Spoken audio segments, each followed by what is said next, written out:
Warahmatullahi wabarakatuh. Bang Amir, Bung Ben Jones, ya, yang penuh nama, dan Bung Agung Warsudi. Kalau saya Bung Ishak, jangan teriak-teriak, saya presiden. Keluar sini tangkap. Ya, Mas Pri dan Bung Yakob semuanya, Bung Ibrahim, beliau juga calon presiden juga ya. Dan Ibu Mama Militan. Menarik ini hari ini sebetulnya diskusinya. Bang Amir sudah ada 5 tadi ya, sudah barkan Bung Agung Warsudi. Begini, memang ya kalau kita lihat agak ke belakang ya, memang semenjak Soekarno proklamasikan negeri ini sampai hari ini, jadi mulai Soekarno 22 tahun berkuasa, Pak Harto 32 tahun berkuasa, Habibie setahun, lalu kemudian Gus Dur 2 tahun, Megawati 3 tahun, SBY 10 tahun, Jokowi 10 tahun, Prabowo baru 2 tahun. Indonesia memang seperti ini. Mereka muji-muji Indonesia itu negeri khatulistiwa, kaya semuanya, apa tongkat batu dan apa jadi tanaman semuanya. Tapi kenapa? Kenapa Bank Dunia merilis data kita adalah sekitar 120 juta itu di bawah garis kemiskinan dengan pendapat $2 sehari. Ya? Berapa? 40%. Nah, 119 juta.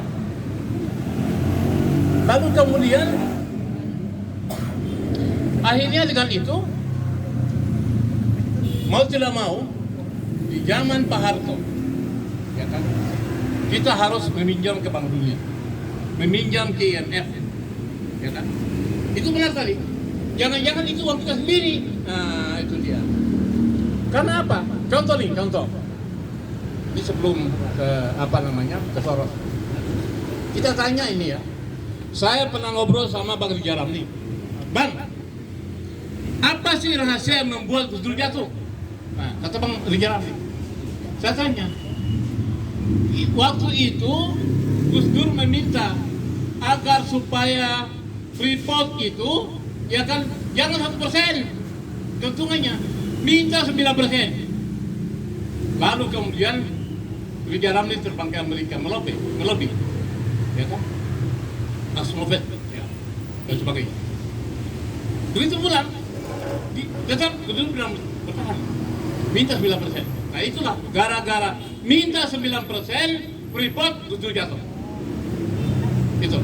Nah, padahal emang Freeport itu ada di mana sih? Dolar itu yang menjadikan emas sebagai standar itu ada di Freeport. Kalau Anda ke Papua, bagaimana itu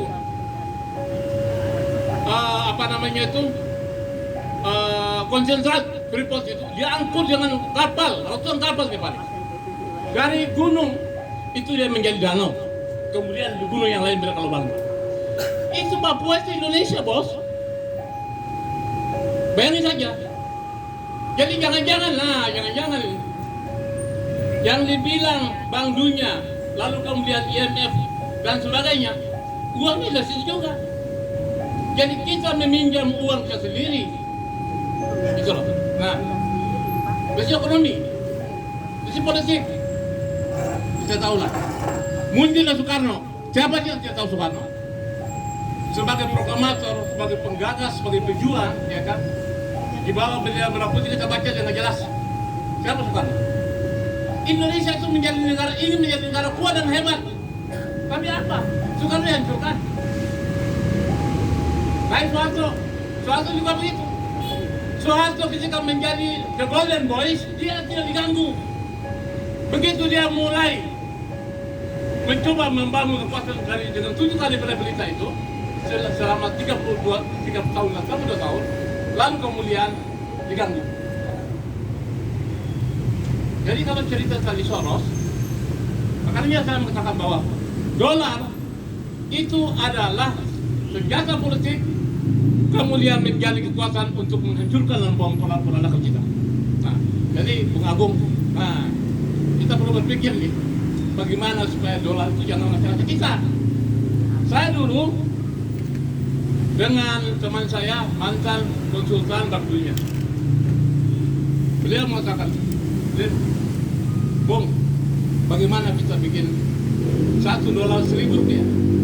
Ini bukan mimpi. Di zaman Bung Karno, $1.50. Di zaman Pak Harto, $1.800 sampai kemudian 2.400 jatuh. Dan menurut saya, George Soros ini penjahat. Dan saya tahu bahwa Singapura, saya menulis kemarin, Bung Agung, bahwa gerakan menghancurkan, menggoyang, mengaduk-aduk negara ini, mereka kumpul di Singapura. Ya, mereka kumpul di Singapura. Mereka ingin supaya laborasi menjadi 20.000. Nah, sekarang yang bisnis sawit siapa? Yang bisnis batubara siapa? Yang memainkan uang siapa? Nah, ini pernah yang kejadian. Di zaman SBY Presiden, sejumlah teman-teman saya pergi ke Singapura mendemo Nazarudin. Nah, itu dia. Siapa namanya itu? Teman kita yang UI itu, Sarman. Kemudian Egi Kecil. Kemudian si siapa namanya? Adnan, ya kan? Ada sekitar 5 orang. Dia ke Singapura. Sampai di sana ditangkap oleh polisi Singapura. Itu ditangkap. Mereka mengatakan bahwa ini melanggar Security Act.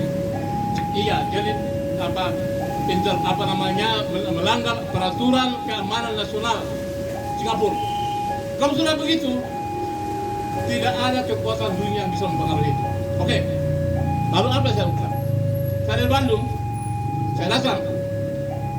Keluarga teman-teman yang ditahan di Singapura itu sudah seminggu lebih. Mereka telepon dan nangis. Bang, bagaimana caranya? Baik. Saya langsung ngajak teman-teman kumpul di tim. Pasang spanduk. Kami mendesak Singapura segera membebaskan 6 teman kami yang ditahan. Kalau tidak, besok kami akan bakar kedutaan Singapura. Subuh-subuh keluar mereka. Subuh-subuh langsung keluar mereka itu. Yang berdana itu. Keluar, kemudian mereka ke Batam, kemudian keluar dan menelpon, Bang, terima kasih Bang, mereka sekarang sudah di Batam. Sekarang sudah jemput, saya bilang, saya masih luar kosa. Jadi, sangat naif lah. Tolong ini sampai kepada kedutaan Singapura. Tolong. Kita ini bertetangga. Janganlah anda kayak begitu, ya kan? Singapura itu baru kemarin dikirim asap saja. Sudah belepotan kemarin itu, ya kan? Itu loh. Boleh saya nambahin? Ya, boleh. Enggak terlalu panjang. Teman-teman, saya itu lama di Chevron. Nah, Ya, di banyak Amerika. Ya. Saya melamar Chevron. Ya. Saya ingin menambahi informasinya Bung Muslim tadi yang kurang. Selama ini emas itu diekspor pakai apa? nah, Kapal selam dulu. nah, itu dia. Kapal selam kemana orang nggak ada yang tahu. Nah, itu dia. Nah itu jangan salah. Baik nanti di Newport pakai kapal selam, maka perompak itu ya, dia begitu apa? Ya itu yang tidak diceritakan. Nanti kita ceritakan, kan begitu. Nah tetapi teman-teman sebenarnya Singapura tadi ceritanya nanti ke Dumai ke sawit aja itu. Sebenarnya isi kepala kita sudah tahu siapa yang pernah menjadi duta besar Singapura. Luhut. Nah, jadi Bung Agung.